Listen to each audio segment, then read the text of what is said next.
great to see so many people here tonight. Some familiar faces and some new faces. Welcome and welcome back to the Koch Institute.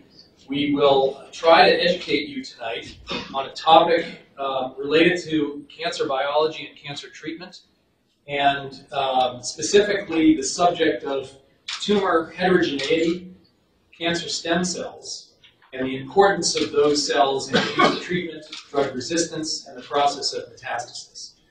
You might think that cancers are monomorphic collections of cells in a given tissue, but in fact, when doctors and pathologists look at specimens of cancer, they typically find that the tumor contains many different types of cells. And this heterogeneity has been understood to indicate that the tumor is like a tissue in itself. It has primitive cells, and it has more mature or differentiated cells. And that can be shown in a histological image like this, where you might see large cells and small cells, cells of one shape or another shape.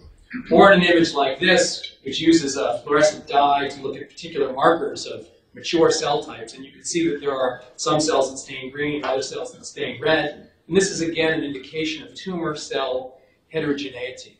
Now, why do we care about tumor cell heterogeneity? The reason is that we now believe that cancers that arise in a person might be dictated by different cell types within that heterogeneous mix of cells within a tumor. So consider this cancer patient. This patient happens to be a member of the Blue Man group. He happens not to have any external genitalia.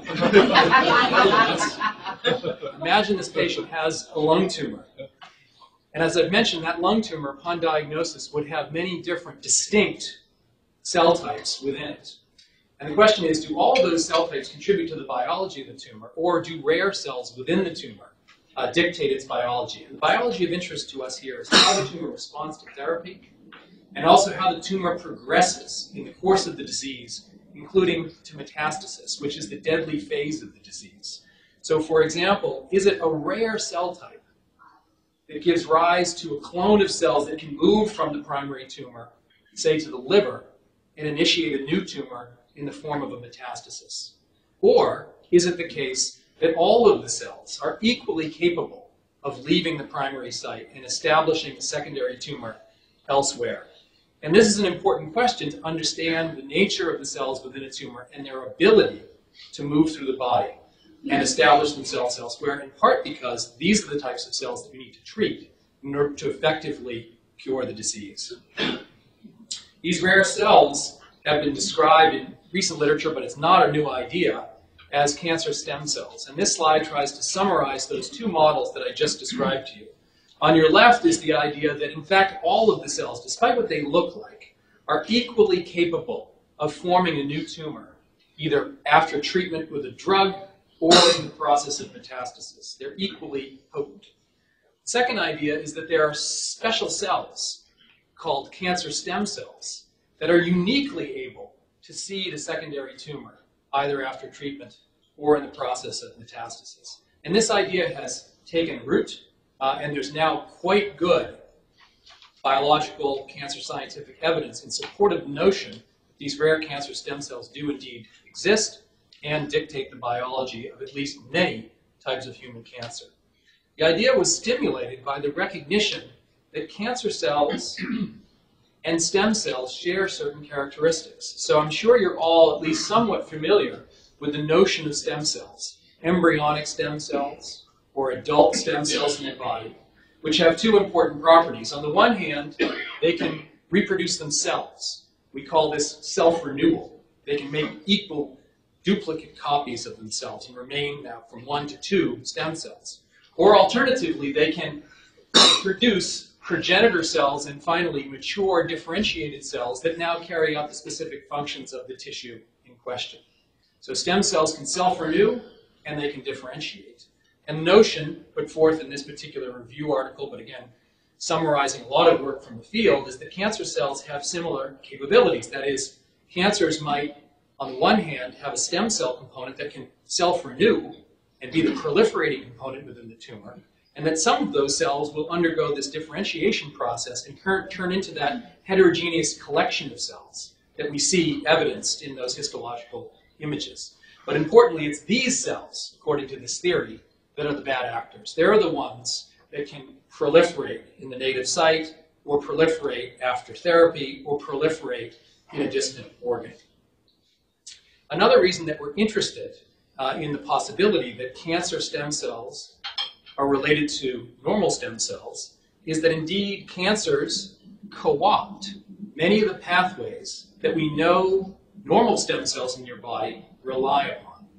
So there are clear connections between pathways that are important in stem cell biology, normal development, normal tissue homeostasis, and are found altered in the context of many types of cancers. And I think our speakers tonight will discuss all of these pathways, the so-called Wnt pathway, which is perturbed in colon cancer, for example, or the sonic hedgehog pathway, which is perturbed in certain brain tumors and skin cancers, or the Notch pathway, which is perturbed in certain leukemias and breast cancer, for example. These pathways were first identified because of their role in development and in stem cells, but we know they're important in cancers as well, drawing again a link between cancer development and stem cell biology.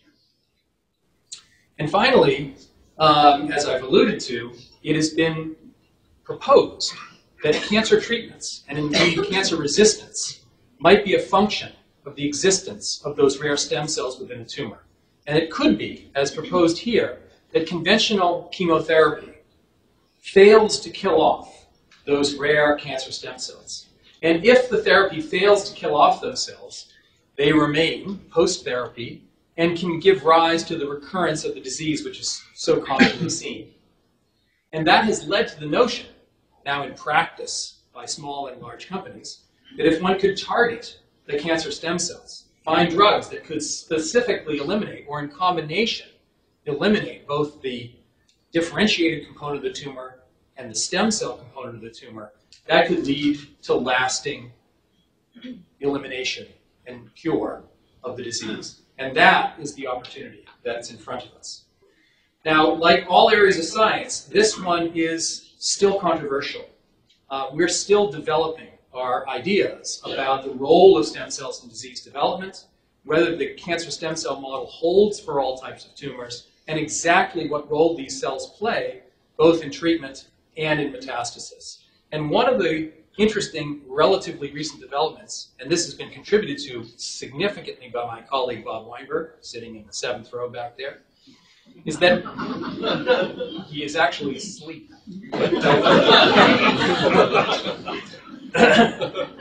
That in contrast to the standard view, that this process of stem cells giving rise to differentiated, mature cell types, being a unidirectional process, always stem cell to the mature cell, one direction. This process we call differentiation, we now know is too simple. We now know from the work of Yamanaka, and contributed significantly by Rudy Yanish here at MIT, that one can take these mature cells and under the right conditions, back them up through a process we call reprogramming and turn them into stem cells. And many of you will have heard about induced pluripotent stem cells, or iPS cells. That's the way this works. So this gives us the notion then that there's a form of cellular plasticity that we didn't appreciate previously.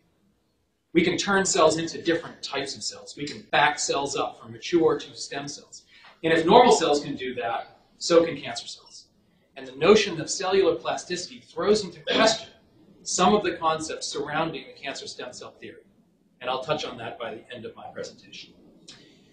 So in my laboratory, we study cancer in genetically engineered mice. And I will not go through the details of how we do that for lack of time. But take my word for it, we can mutate any gene of interest in any cell at any time in a mouse. And in that way, we can make a mouse develop cancer. And those cancers that develop in the mouse look quite similar to the cancers that develop in people and have the same genetic alterations that our tumors do. We can learn a lot from studying those mice. And in addition, once we have tumors in those mice, we can learn a lot by trying to treat them or prevent their cancers from forming or detect their cancers earlier, in the hope that that information will teach us better ways to do those same things in human beings. Now, why do we use mice? Well, we use mice because we can manipulate their genes, as I had said, very, very precisely, like no other organism. Moreover, the mice that we use are inbred strains, and therefore they're genetically identical. And so we can study disease development in a very well-defined system and not confounded by the complexity of the diverse genetic makeup of human beings. Moreover, we can have lots of these mice. We're not limited by the number of patients that we have or number of tumors that we can collect. Up on the 7th floor, we've got a mouse facility with 20,000 cages of mice. 20,000 cages. Each one can hold 5 mice, so that's 100,000 mice at capacity. If you're silent, you can hear them squeaking. Now, our goal is not to cure cancer in mice. That is not our goal. And throughout our work, we pay careful attention to trying to compare what we learn from the mouse models with the human disease. And as I said, importantly, how those tumors respond to treatment in the hope that treatments that we develop using these models will be used more effectively in patients. So I'm going to tell you 2 quick stories, 2 quick science stories to give you a flavor for the research that we do here. And these are recent stories. The first one from Wen Zhu, current postdoctoral fellow in my laboratory, following on research from Etienne Meilhan, who now has his own laboratory in Lausanne, Switzerland. And what Etienne had discovered was that the lung tumors that we develop in these model systems are sensitive to inhibition of a pathway. It's called the NF-kappa B pathway, but for this talk it doesn't matter. We published a paper on that a few years ago, and Wen decided to see whether small molecule inhibitors of that pathway would be effective in treating this mice with these tumors. This drug called Bortezomib, or Velcade, is made actually by Millennium here in town. And so we tested this drug, and Wen took a cohort of mice that developed lung cancers based on certain genetic alterations that we program into the mice. If we don't perturb these mice, they will develop cancer and die from their disease about 3 months after we initiate tumor formation. If he then treats those animals, or a separate cohort of those animals, with Bortezomib, 4 treatments of the drug, he can see an effect. The animals treated with the drug do better. They live longer. The drug had efficacy.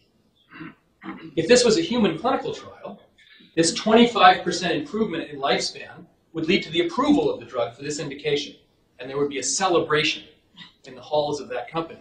We, on the other hand, would be woefully disappointed that the drug did not work better than this, because in fact, all the animals died. And they died because their disease became resistant to the drug. And this is all too familiar. This is now a pattern emerging in cancer treatment, including these molecularly targeted agents. We've begun to study the mechanisms of resistance in this model system. And here is a transplant version of that same model that I just described, the lung cancer model. But here we've transplanted into recipient mice, and we've modified the cells in the laboratory dish so that they glow, they produce light.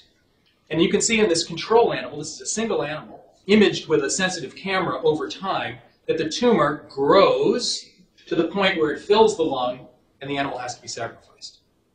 If we take another animal and treat it now with Bortezomib, Velcade, we can do a decent job of controlling the disease. You can see that the signal gets reduced following the first exposure to the drug. But then the disease hangs around. If we treat again, we see response, but the disease is still there. If we treat again, we don't see a very good response. And eventually, no response at all. And finally, the disease is fully resistant to the treatment. So we have selected for a resistant population of cells, and we are now trying to understand the nature of that resistance. And in what way, relevant to tonight's program, in what way might this relate to a stem-like population that exists within the primary tumor? And those studies are ongoing. Let me shift gears and finish by talking about another aspect of where stem cells are important. And this is in the process of metastasis. This model system, here again lung cancer, allows us to follow the disease from its initiation through the earliest stages of tumor development all the way through to the metastatic phase, the late stage of the disease, the lethal phase of the disease. And for the last few years, we've been focused on understanding the mechanisms that allow primary tumors to metastasize throughout the body. This work, published last year, Monty Winslow was the first author. He now has his own lab at Stanford University, Monty was interested in the proteins that determine whether primary tumors will stay in the lung or metastasize. And to cut a long story short, he discovered one protein, which is a transcription factor, one of those proteins that tells cells to become a certain cell type. A transcription factor called NKX2.1 had its pattern of expression change over the course of disease development. In early stage tumors, all of the cells of the tumor expressed this protein. That's the brown stain that you see here, and actually looked like the cells of the normal lung. They looked like lung epithelial cells. But as the tumors progressed to late stage, that protein was lost, and the cells looked more primitive, less well differentiated, less mature. And in fact, we could show in some cases tumors in transition where a portion of the tumor stained positively for NKX2.1 was more mature, well differentiated, whereas there was a clone of cells that was emerging that had lost the expression of NKX2.1 and was beginning this process of tumor progression. That's nice, but it's actually just correlative. Levels of expression of this protein correlate with the aggressiveness of the disease. But Monty went on to show, using functional studies, that this same protein, NKX2.1, determined the ability of these cells to metastasize. And in experiments in which we could inhibit the expression of NKX2.1 in cells that normally express the protein, we could inhibit its expression, as shown here and here. Those cells in which we inhibited the expression went from not being able to form tumors upon transplantation into mice, either in the lungs or in the liver, to be able to form tumors very efficiently, both in the lung and in the liver. The inhibition of the single transcription factor changed the biology of these cells dramatically. We could do the experiment in the opposite direction. We could take cells that don't express this protein and re-express it. And in that instance, we could take cells that normally would make tumors very efficiently upon transplantation and cause them to do so very poorly. One transcription factor changes the fate of the cells dramatically in a way that's very important in terms of tumor progression. We could extend this observation from cell-based studies back to the whole animal. And Eric Snyder, current postdoc in the lab, has modified the mouse model to now include the elimination of NKX2.1. Here's the control situation where we keep NKX2.1 in a functional state, and a fairly small percentage of the mice at this point will develop metastases. But if we get rid of NKX2.1 by deleting it in the tumor cells, now a high percentage of the animals develop metastases. One transcription factor changing the biology of the cells. So how is the biology changed? And this is the last slide. And this is a very sophisticated technical experiment. This is not Mickey Mouse stuff. This is actually hard to do. Eric has deleted NKX2.1 in an established tumor. And the way we do that is briefly illustrated here. I won't go through the details except to say that we can form a tumor in an animal. The tumor looks like this. It has a mass of cells, all of which are expressing NKX2.1. The tumors have a histology that looks like this, and these cells look like the epithelial cells of the lung. They are being told to do so by this transcription factor, NKX2.1. We then have a system that allows us to delete NKX2.1 in those cells. We can delete, and after 7 days, the tumor is lacking the expression of this gene. It's gone. And we can ask now in real time, what happened? And in fact, what happens is quite dramatic. All of the cells change almost overnight. They're now lacking a factor that told them what to be. We took it away. And they have no idea what to do. But it's actually not chaos. The cells actually have a very uniform structure. They're changing. They're changing before our eyes. You can actually hear these little cells texting to each other. WTF? What happened? But it's not chaos. Their proliferation increases, and their gene expression patterns change, and they de-differentiate before our eyes, and they actually become gut cells. And what I didn't tell you earlier was that the lung comes from the gut in embryogenesis. These cells are backing up. We think we've caused cellular plasticity by this change, which happens naturally as the tumors evolve and downregulate this factor. And that plasticity, I believe, is what allows these cells to metastasize. And so in closing, we think we're beginning to challenge, and Bob's work and others likewise, challenge the notion that cancer stem cells, if they exist, function only in this uniform direction. And rather that differentiated cells within a tumor, under the right conditions, can reverse that fact and create a degree of cancer cell plasticity. And thus our notions of what is the target in cancer treatment have to be reconsidered. And we have to ask the question, is it a moving target? Is it always a moving target? And so I'll stop there.